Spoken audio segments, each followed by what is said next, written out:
मित्रों,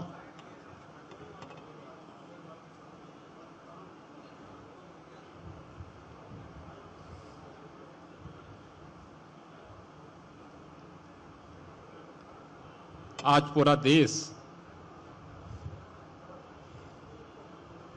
14 अगस्त 1947 के उस भीषण त्रासदी का स्मरण कर रहा है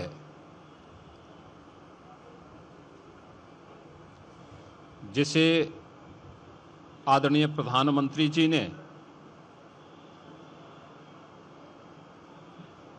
2021 में विभाजन विभीषिका स्मृति दिवस के रूप में वर्तमान पीढ़ी को अपने इतिहास के साथ जोड़ने के उद्देश्य से प्रारंभ किया था।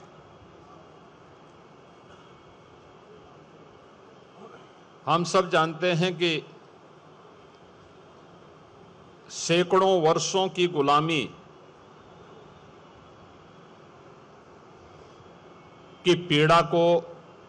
समाप्त करके जब ये देश 1947 में स्वतंत्र हो रहा था, जिसके लिए अनगिनत बलिदान हुए,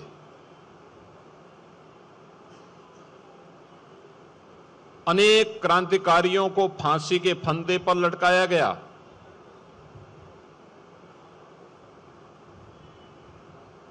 देश के स्वतंत्रता संग्राम सेनानियों को अमानवीय यातनाएं दी गई,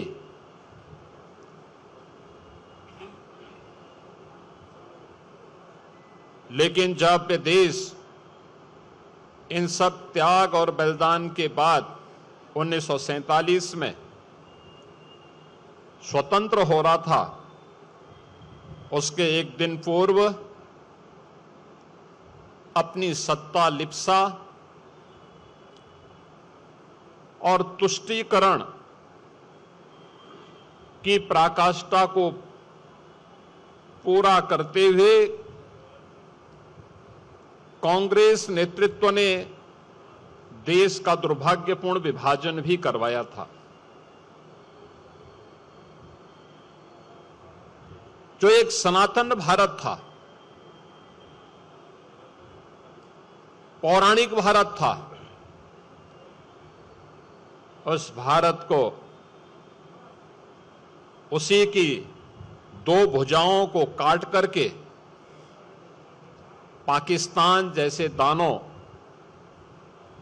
के रूप में भारत को सदैव पीड़ित करने के लिए, डसने के लिए एक दुश्मन को उसके साथ उसी के हिस्से को काट करके बना दिया गया। यह आश्चर्यजनक है कि 15 अगस्त 1947 के एक दिन पूर्व जब पाकिस्तान का निर्माण हो रहा था, तो पाकिस्तान बनने के पूर्व कांग्रेस की तुष्टीकरण की नीति के कारण जो दंगे भारत में हुए थे, अखंड भारत में हुए थे, वह दुनिया के इतिहास के अत्याचारों की एक पराकाष्ठा को प्रस्तुत करता है।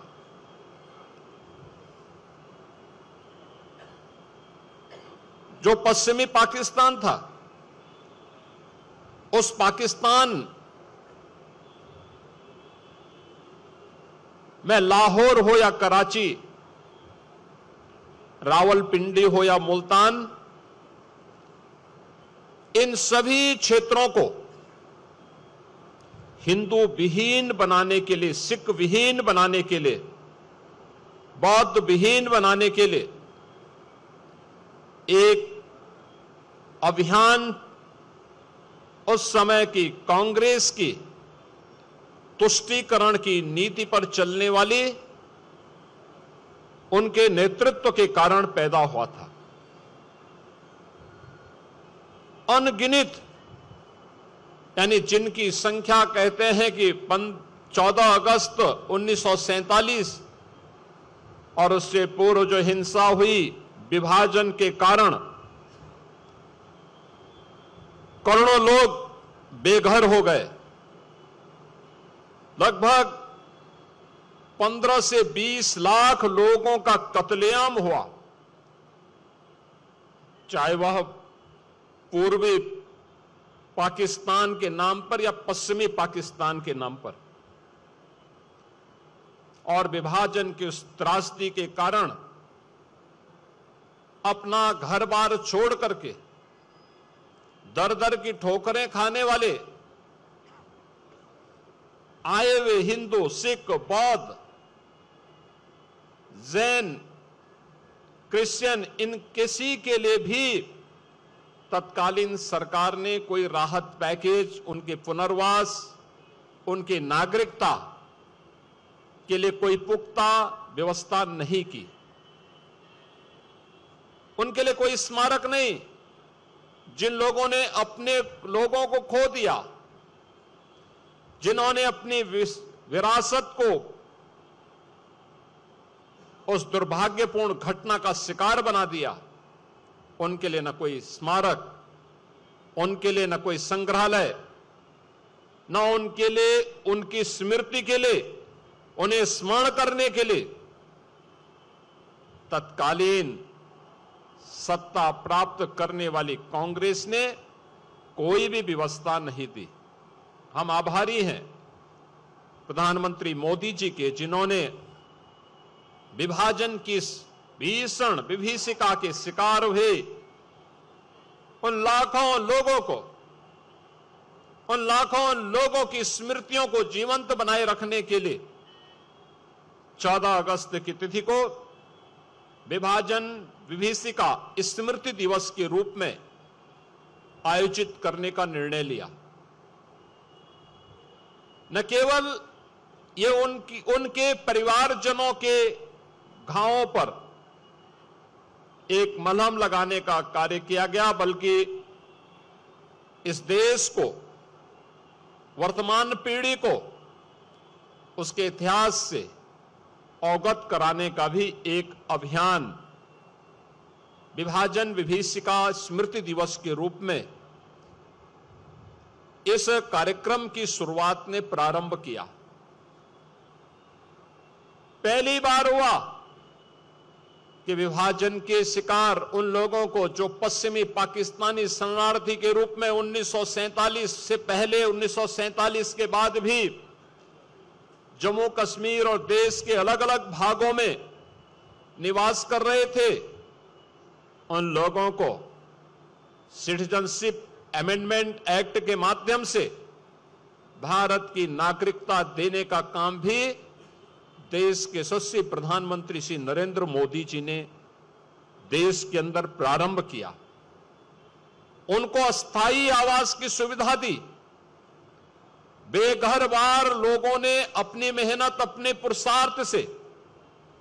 भारत के विकास में अपना योगदान दिया। राष्ट्रवाद की एक नई अलग को जगाने के लिए अपने आप को समर्पित किया। लेकिन कांग्रेस उनके पुनर्वास के लिए, उनके स्मृतियों को बनाए रखने के लिए, उनके संग्रहालय के लिए कभी भी कांग्रेस ने कोई प्रयास नहीं किया।